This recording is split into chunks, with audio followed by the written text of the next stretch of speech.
国际新闻来看，美国的田纳西州当地时间初九，至少接到15件加利亚风的通报，目前知影至少有6个人死亡，60个人受伤。初10的暗头啊，有26000外户失电，有22栋厝倒去，灾损搁继续的统计。另外，伫意大利的北部有火车烧落，至少有17个人受伤。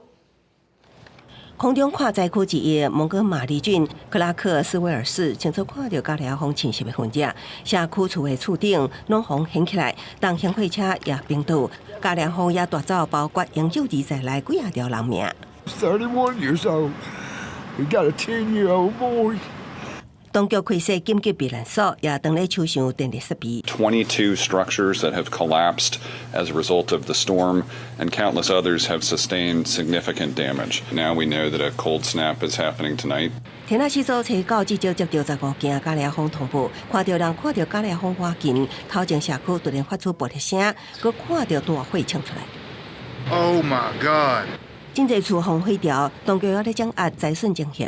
初3暗，纳西威尔以北的克拉克斯威尔迄暗继续实施宵禁，也是连续第2暗。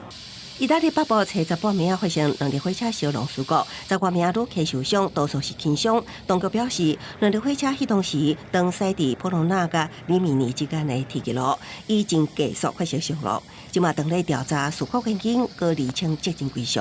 公司新闻黄伟廉报道。